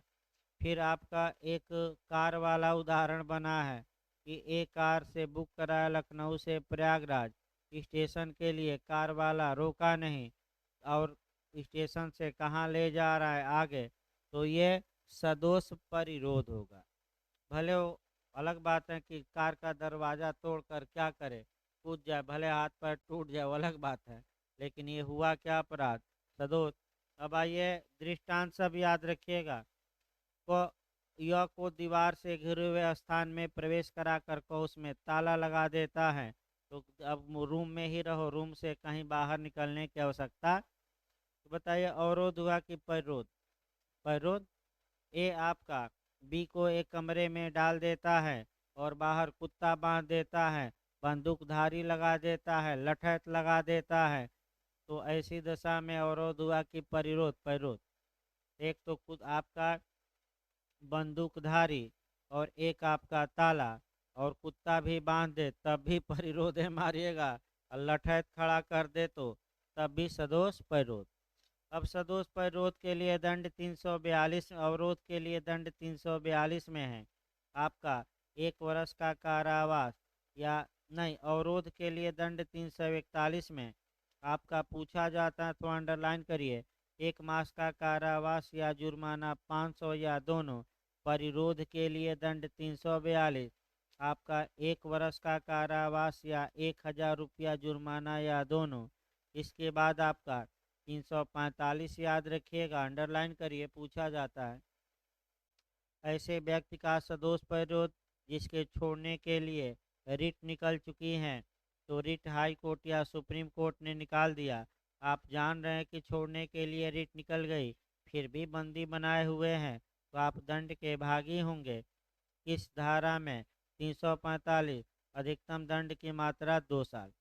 इसके बाद आपका गुप्त स्थान में सरोज परिरोध 346। इसके बाद आपका 348, 347 और 348, ये दोनों धाराएं पूछी गई हैं, थोड़ा अंडरलाइन करिए।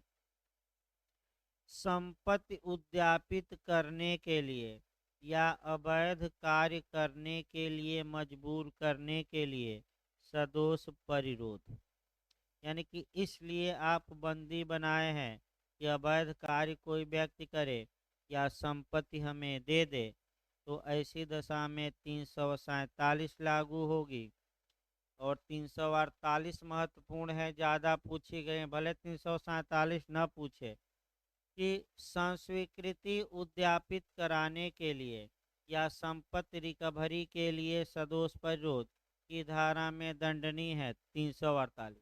फिर एक बार बैक होइए एक साथ। अब 330 में क्या था कि उपहत कारित की जा रही है, कि कन्फेशन कर ले या संपत्ति बता दे कहाँ छुपाया है। 331 331 में घोर उपहत संस्वीकृति कराने के लिए या संपत्ति रिकवरी के लिए। 348 में सदोष परिरोध ताकि कन्फेशन कर ले या संपत्ति क्या हो, रिकवर। तीन धाराएं बहुत पूछी जाती हैं, फिर याद रखिए। उपहत संस्वीकृति के लिए तो 330, घोर उपहत दे दे 331, सदोष परिरोध दे दे तो 348। ये तीन धाराएं कई बार रिपीट किया है। इसके बाद आ जाइए 349 में बल, 350 में आपराधिक बल। तो यही 349 वाला, अगर बल का प्रयोग अपराध के लिए किया जाता है तो 350 में ये आपराधिक बल में कन्वर्ट हो जाएगा। और यहाँ आपका कह सकते हैं दृष्टांत याद करना पड़ेगा। आपका पालकी वाला, रथ वाला, नाव वाला, आपका सड़क वाला, लेकिन घूंघट वाला पूछा जाता है। एफ दृष्टांत नंबर और तो याद है। एफ, वह किसी स्त्री का घूंघट साशय हटा देता है। यहाँ कौन ने उस पर साशय बल का प्रयोग किया, और यदि उसने उस स्त्री की सम्मति के बिना यह कार्य यह आशय रखते हुए या यह संभाव्य जानते हुए किया है कि उससे स्त्री को क्षति, भय या क्षोभ उत्पन्न हो, तो उसने आपराधिक बल का क्या किया, प्रयोग। घूंघट उठाना आपराधिक बल आपका माना जाएगा। ये दृष्टांत याद रखिएगा। एफ बहुत पूछा जाता है। इसके बाद कुत्ता वाला उदाहरण पूछा जाता है। अंतिम दृष्टांत एच। देखिए, अगर आपका कुत्ता को ये दे कि झपटवाता है, तब आपराधिक बल मार कर आइए। और मुखबंदी खोलना प्रारंभ करता है, जिससे सामने वाले को विश्वास हो जाए कि अब कुत्ता खोलकर क्या करेगा, छोड़ देगा, तो एसाल्ट या हमला। फिर हम बता रहे हैं, अगर यही क्वेश्चन लोग गलत करके आते हैं, गलत ना हो। अगर दे दे ए बी पर कुत्ता झपटवाता है तो आपराधिक बल, और ये दे दे कि अभी कुत्ते की मुखबंदी खोलना क्या करता है, प्रारंभ, तो यानी कि ऐसी तैयारी करता है जिससे सामने वाले को लग जाए कि अब भविष्य में कुत्ता झपटवा देगा, तो ये तैयारी हमला। तो हमले की परिभाषा आपका किस में दी गई है, 351 में। क्या केवल शब्दों द्वारा हमला हो सकता है? नहीं, केवल शब्द द्वारा हमला, हाँ, शब्द हाव भाव को स्पष्ट कर सकते हैं। जैसे ने छड़ी उठा लिया और कह रहा है मार देंगे मार देंगे, तो आचरण को शब्द और क्या करेंगे, क्लियर। हमला में बल का प्रयोग नहीं किया जाता। आपका भय एक दिखाया जाता है कि हम कर देंगे। जैसे एक लड़की चप्पल उठा ली, मार देंगे, लेकिन मारी नहीं, तो आपका हमला, और चला दी, भले चप्पल लगा हो न लगा हो, आपराधिक बल। अगला देखिए, इसमें आपका मुक्का वाला पहला उदाहरण है, मुक्का तान लेता है तो हमला 351 में। दूसरा आपका है कि आपका कुत्ते की मुखबंदी खोलना क्या करता है, आरंभ, तो ये हमला, और झपटवाएगा तो आपराधिक बल। यही याद रखना है। इसके बाद आ जाइए 354 पूछी जाती है, स्त्री की लज्जा भंग करने के आशय से उस पर हमला या आपराधिक बल का प्रयोग। 354, दंड की मात्रा थोड़ा बढ़ाई गई है, 1 वर्ष का से कम नहीं होगा दंड, अधिकतम 5 साल। तो स्त्री की लज्जा भंग करने के आशय से हमला या आपराधिक बल 354। फिर आपका 354 ए बी सी डी, ये चारों रट कर जाना है और चारों से आपका क्वेश्चन बनता है। 354 ए में है लैंगिक उत्पीड़न, और लैंगिक उत्पीड़न के लिए दंड, सेक्सुअल हरासमेंट, और सेक्सुअल हरासमेंट के लिए दंड। क्रम से याद रखिएगा। 354 का क्या है, ए, या द्रवकीरहरण, यानी कि विवस्त्र, विवस्त्र माने आपका वस्त्र उतारने के लिए हमला किया जाता है, तो 354 बी। दृश्य रतिकता, ये भी पूछा जाता है, सी में। और पीछा करना, स्टैकिंग, डी।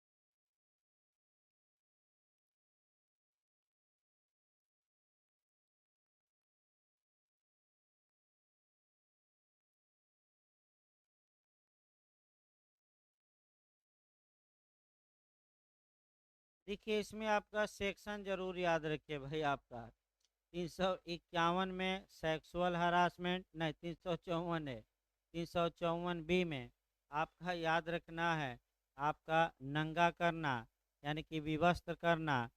और आपका 354 सी में दृश्य रैतिकता, सीसीटीवी कैमरा जो लगाकर आजकल आपका देखा जा रहा है घटनाओं को।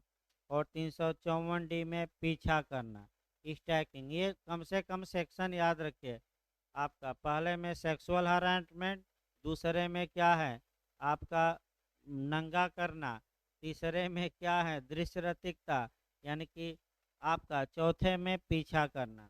इसके बाद आपका आ जाइए 355, 56, 57, 58 छोड़ दीजिए।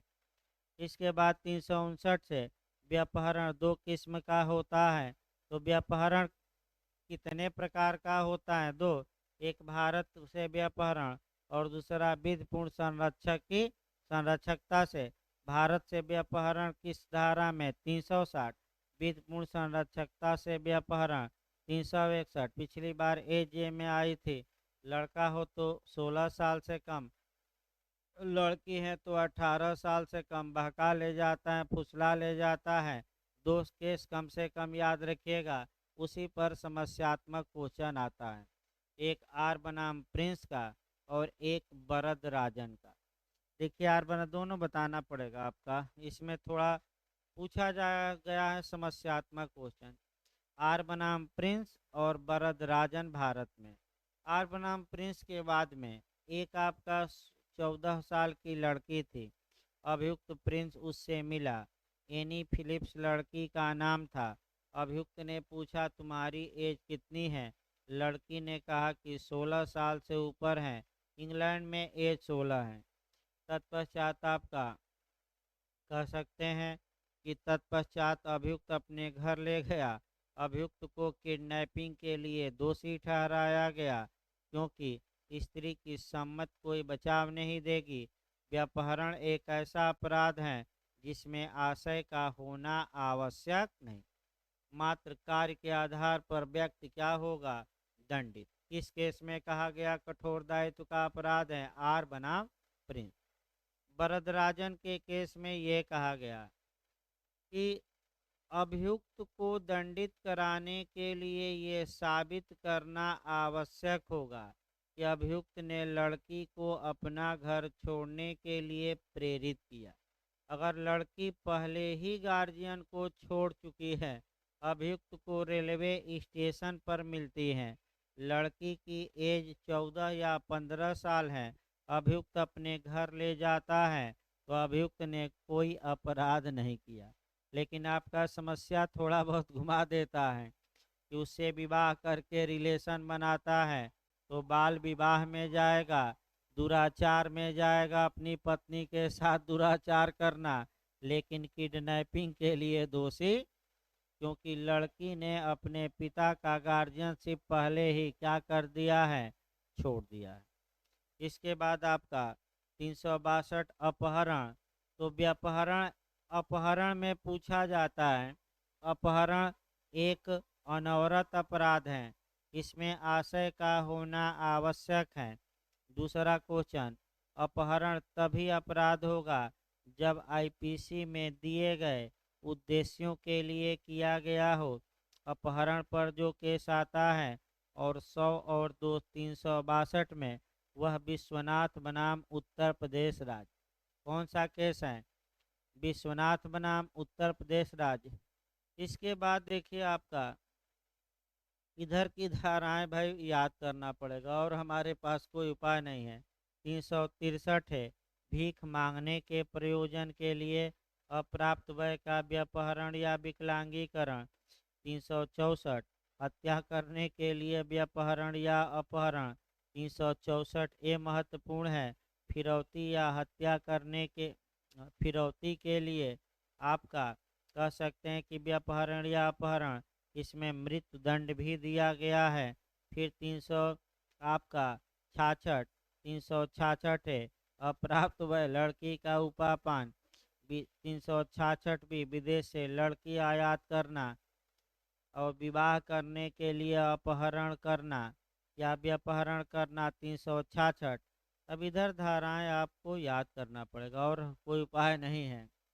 369 भी पूछा गया है कि 10 वर्ष से कम आयु के शिशु के शरीर पर से चोरी करने के आशय से उसका व्यपहरण या अपहरण, कि अंगूठी अंगूठी पहना है तो हम क्या करें, चुरा लें। लेकिन कितने साल से कम के शिशु को, एक बार अंडरलाइन करिए, 10 साल। इसके बाद व्यक्ति का दुर्व्यापार 370, कितने प्रकार से दुर्व्यापार किया जा सकता है, 6। व्यक्ति का दुर्व्यापार कहाँ दंडनीय है, 370, कितने प्रकार से, 6 प्रकार से किया जा सकता है। खंड 1 में 6 प्रकार दिया गया है।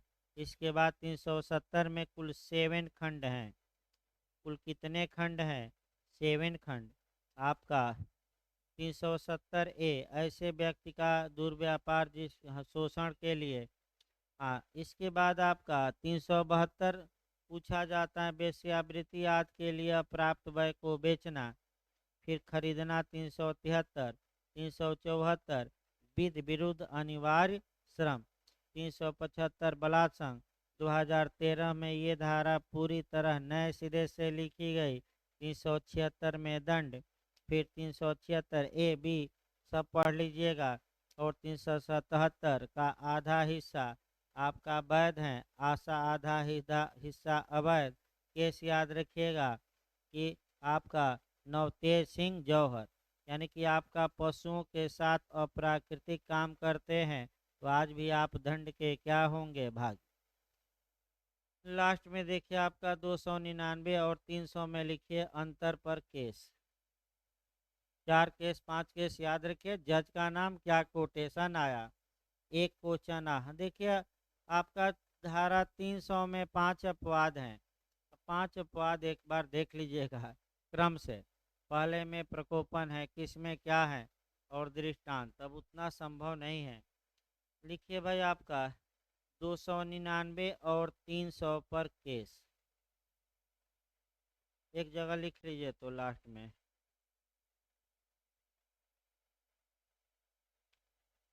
पहला केस आपका आया,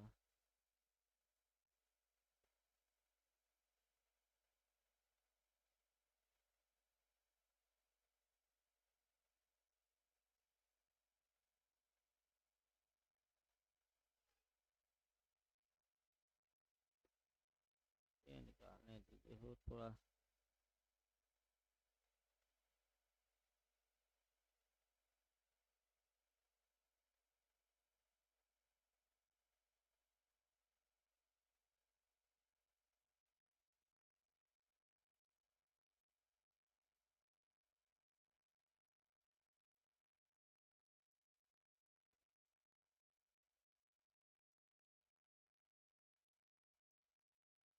पहला केस लिखिए भाई आपका, साम्राज्ञी बनाम गोराचंद गोपी।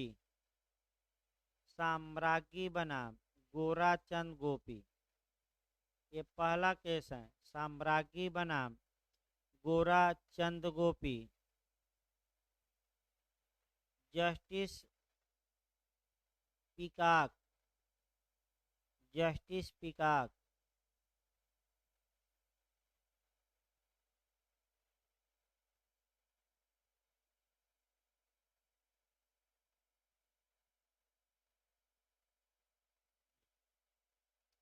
दूसरा लिखिए आपका केस। दूसरा सम्राट बनाम गोविंदा, या आर बनाम गोविंदा कहा जाता है। यहाँ से आपका क्वेश्चन बना है, आर बनाम गोविंदा या सम्राट बनाम गोविंदा। इसमें लिखिए आपका मुख्य न्यायाधीश आपका मेलविल, मेलविल थे। कैंपबेल और हरिदास में विवाद हो गया। इसमें लिखिए आपका जो व्यू दिया गया उसको लिखिए। संभाव्य तथा अधिसंभाव्य में अंतर बताया गया। संभाव्य और अधिसंभाव्य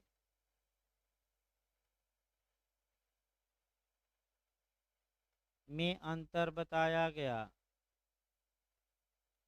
एक लाइन और लिखिए, 299 तथा 300 में अंतर संभाव्य और अधिसंभाव्य पर आधारित है। ये हम नहीं बता रहे हैं, ये मेलवी जी बता रहे हैं। हाँ, 299 तथा 300 में अंतर संभाव्य एवं अधिसंभाव्य पर आधारित है।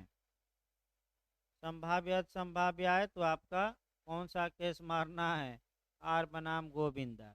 अगर संभाव्य है तब तो आपका 299 और अधिसंभाव्य है तो 300। अगला लिखिए बरकतुल्लाह बनाम सम्राट। बरकतुल्लाह बनाम सम्राट।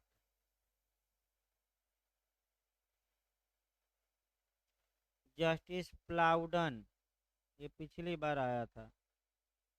जस्टिस प्लाउडन लिखिए इसमें, प्रत्येक आपराधिक मानववध हत्या नहीं होता, लेकिन प्रत्येक हत्या आपराधिक मानववध होती है। ये किस जज ने कहा था, पूछा गया था? ये जज का नाम पूछा गया था आपका बरकतुल्लाह बनाम सम्राट, आपका जस्टिस प्लाउडन। बरकतुल्लाह बनाम सम्राट का केस है, जस्टिस प्लाउडन का केस है। नहीं, जस्टिस प्लाउडन थे। इसमें लिखिए क्या कहा गया, प्रत्येक आपराधिक मानववध हत्या नहीं होती। प्रत्येक आपराधिक मानववध हत्या नहीं होती, लेकिन प्रत्येक हत्या आपराधिक मानववध होती है। लेकिन प्रत्येक हत्या आपराधिक मानववध होती है। ये पिछली बार का कोटेशन आ चुका है। आए तो अगर ये कह दे तो प्लाउडन का मारिएगा, न आए तो मेलविज है ही, लेकिन प्लाउडन आयोग ने सही माना, कहे भी हैं। अंतिम केस लिखिए इंदर सिंह बनाम सम्राट। चौथा केस लिखिए, ये सभी केस 299 300 में अंतर पर आधारित हैं। ये जितने केस लिखवाए जा रहे हैं, इंदर सिंह बनाम सम्राट, जस्टिस दिलीप सिंह। जस्टिस दिलीप सिंह।